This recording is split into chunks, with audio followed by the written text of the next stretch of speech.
Également, le ministre du Travail, du Plein Emploi et du Dialogue social, Patrick Barbera Isaac, séjourne depuis le début de la semaine à Genève, en Suisse, où il prend part à la conférence internationale du travail.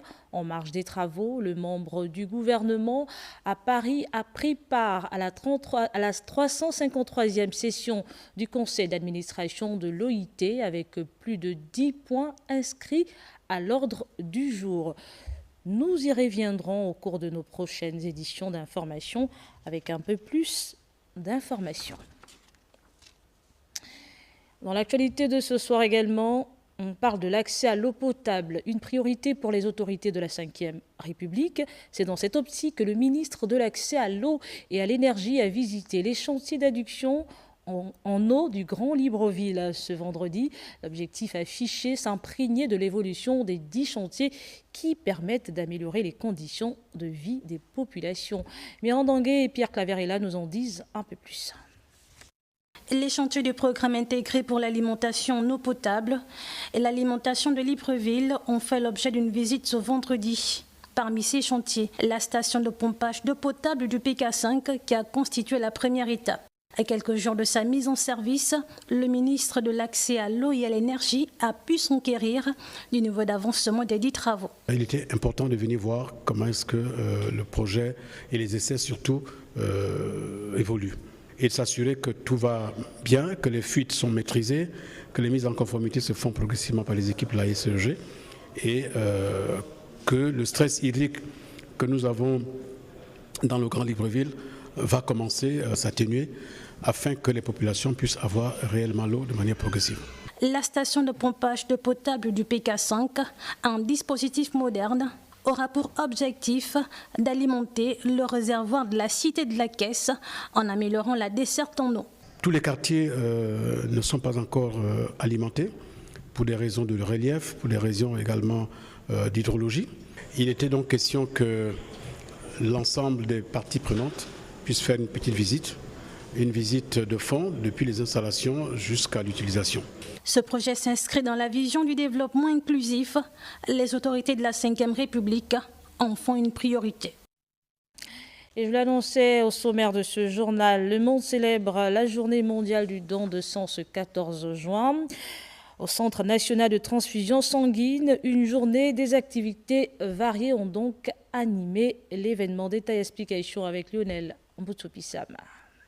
Ils sont près d'une centaine de volontaires au Centre national de transfusion sanguine pour une action salvatrice, le don de sang, à l'occasion de la journée mondiale du donneur de sang célébrée le 14 juin de chaque année. La cérémonie mettant à l'honneur ces héros a tenu toutes ses promesses.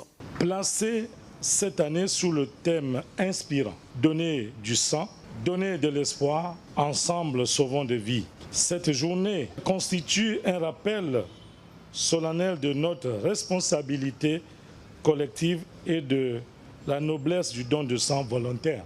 Nous œuvrons chaque jour à sensibiliser la population à l'importance du don, mais du don régulier.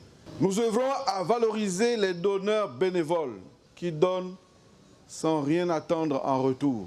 Donner son sang, c'est sauver des vies. Les représentants du gouvernement gabonais et de l'OMS entendent multiplier leurs efforts pour atteindre les objectifs. Avec un taux de dons volontaires au CNTS du Gabon d'environ 69% en 2024, malheureusement nous sommes encore en deçà de l'objectif de 80% que l'OMS recommande. Le président de la République, chef de l'État, chef du gouvernement, son Excellence, le général de brigade, Biscoter Ligingema, a placé la transformation de notre système de santé au cœur de son projet de société. À travers le plan national de développement sanitaire, le gouvernement œuvre pour un accès équitable à des soins de qualité, sûrs et accessibles à tous. Conscient des valeurs de cet engagement qui permet de sauver des vies chaque jour, le ministre de la Santé, le professeur Adrien Mogougou, a fait un don aux donneurs les plus réguliers. S'en est suivi la remise des médailles du travail aux employés du CNTS. Et puis, après plusieurs étapes déjà effectuées dans le cadre d'une vaste tournée nationale, le ministre de l'Agriculture poursuit la distribution des engins et équipements agricoles dans les provinces de l'intérieur du pays. Et c'est la ville de Chibanga, chef-lieu de la province de la Nyanga, qui a accueilli la délégation ministérielle pour la remise officielle de matériel agricole ce vendredi, un don du président de la République. Larding Mamba et Guy-Serge Dizambo pour les précisions. Sous l'emblème flottant, le cérémonial du jour est républicain. L'avenir du secteur de l'agriculture s'écrit en majuscule à Chibanga, province de la Nyanga. 29 tracteurs et autres équipements agricoles destinés à relancer l'économie agricole et accroître la production des agriculteurs et producteurs. C'est un important équipement qui est derrière nous, est une dotation du chef de l'État. Aujourd'hui, nous voulons atteindre la souveraineté alimentaire de notre pays. Il faut passer par la mécanisation, donc moderniser les techniques agricoles. Il faudrait qu'on sorte un peu de ce que nous avons l'habitude, les engins arrivent, qu'on les laisse abandonner au simple directeur qui n'a pas les moyens. Les maires et les présidents des conseils doivent s'impliquer dans le cadre de la gestion de ces matériels et les gouverneurs et les préfets doivent avoir un regard parce que c'est un projet gouvernemental. Le G5, province reconnue pour sa fertilité du sol, avec une diversité de cultures, entend jouer les premiers rôles dans la sécurité alimentaire au Gabon. Le matériel mis à notre disposition contribuera non seulement à améliorer les conditions de travail de nos cultivateurs, mais il viendra également renforcer les capacités opérationnelles des services techniques départementaux. Secteur jadis délaissé, l'agriculture est née de ses cendres. L'objectif des autorités est clair, inonder les marchés gabonais des produits locaux et mettre un terme à l'importation.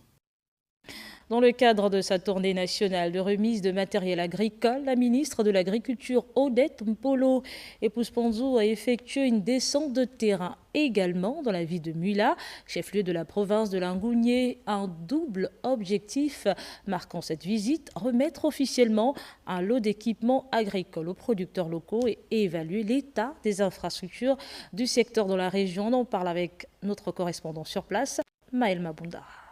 Lors de son récent séjour dans la commune de Mouila, Odette Polo Epouze-Panzou a effectué une visite des locaux abritant les services de la direction provinciale de l'agriculture et de l'élevage de Langounié, censée apporter un appui technique aux agriculteurs locaux.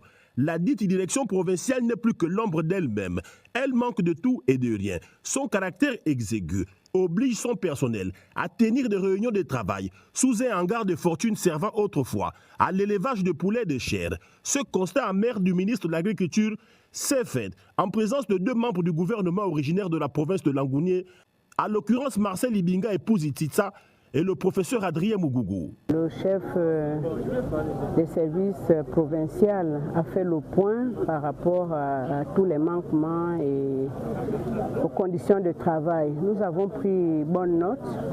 Nous allons donc traduire, faire une note de présentation aux responsables du gouvernement. La descente de terrain du ministre Odette Polo Epouze-Panzou est perçue ici comme étant un début de solution face aux difficultés rencontrées. Et le bâtiment n'est pas activé depuis le 30 octobre 2024. Donc son arrivée pourra nous aider à ce que ce bâtiment soit réhabilité. Au terme de cette visite, le ministre de l'Agriculture, de l'Élevage et du Développement rural a dit rendre compte aux plus hautes autorités de la République.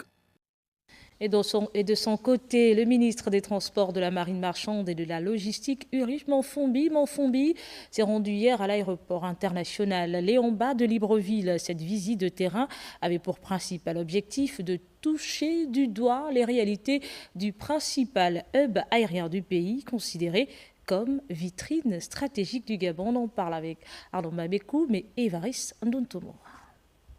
D'un coin à l'autre de la zone aéroportuaire de Libreville, le ministre des Transports y a passé toute la journée. Au pas redoublé et quelquefois fantassin à cause de son ADN administratif, Ulrich Manfombi était au contact de tous les acteurs de cet espace dédié aux escales des lignes aériennes. De l'ONSFAC à la SECNA, article 10, entendait par là le plan national qui gère les aéroports de l'arrière-pays, n'ayant pas de portée internationale, en passant par GESES, ANAC, en ligne partenaire Gabon qui s'occupe de la maintenance des avions au sol ou du fret.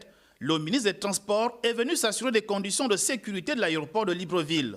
De 9h à 19h, il a échangé sereinement avec toutes les entités afin de comprendre non seulement leur fonctionnement, mais surtout les difficultés auxquelles elles font face, car les normes sécuritaires préoccupent au plus haut niveau les pouvoirs publics, surtout à l'approche de l'audit de l'OACI, Organisation de l'aviation civile internationale. C'est donc une journée riche et enrichissante à plus d'un titre qui me permet de quitter les lieux suffisamment édifiés sur les questions relatives à la sécurité, sur les questions relatives à la sûreté. Lors de l'audit précédent de l'OACI sur les normes sécuritaires à l'aéroport de Libreville, la note du Gabon était de 65%.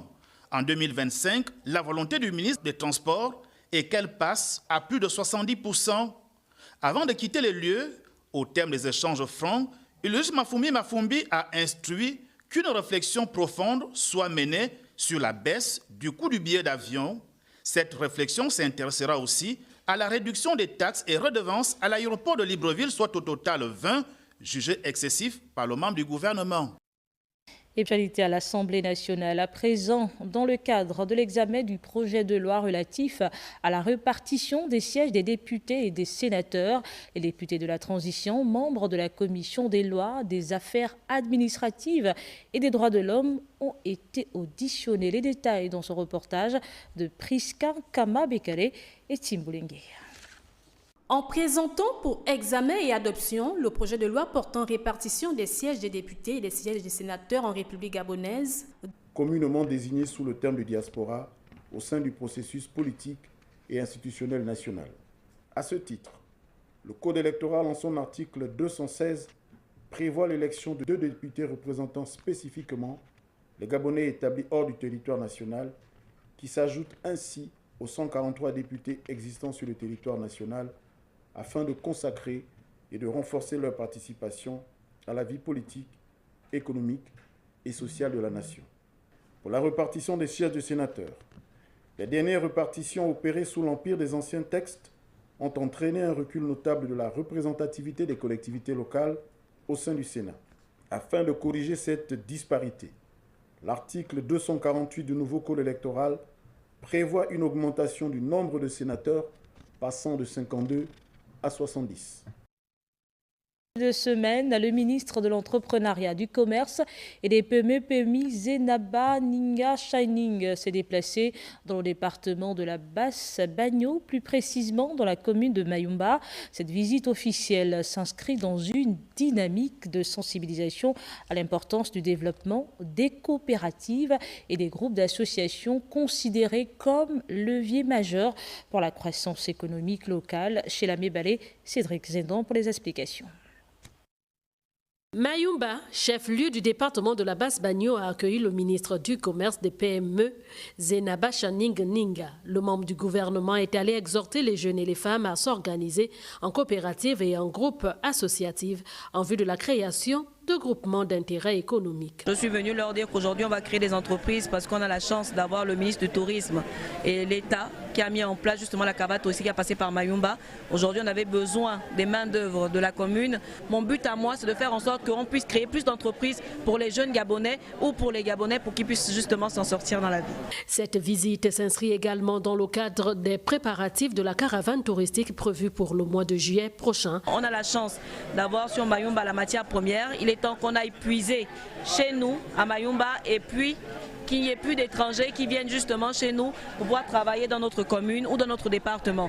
Donc ça appartient aux enfants de la Basse-Bagno, de la Haute-Bagno de faire un travail sur ça justement pour la caravane touristique. Dans cette perspective, le ministre a encouragé les populations à s'investir dans les métiers liés au tourisme tout en offrant aux visiteurs un cadre accueillant et authentique. Hier, on n'avait pas cette opportunité parce que ça nous passait sur nos têtes. Mais aujourd'hui, on a des personnes qui regardent Mayumba, qui ne regardent pas leur vente. Mayumba est une cité balnéaire et nous aurons tout à gagner à voir venir des touristes qui viendraient donc de très loin pour visiter notre localité. Et sur le plan de l'économie locale, je pense qu'il y a tout à croire que dans les années à venir, Mayumba aura une image reluisante. Cette action s'inscrit dans la vision du président de la République de transformer chaque localité en pôle d'attractivité et faire du Gabon une destination à Mayumba le pari du développement économique local est lancé. Il repose désormais sur la mobilisation collective et l'esprit d'initiative des populations.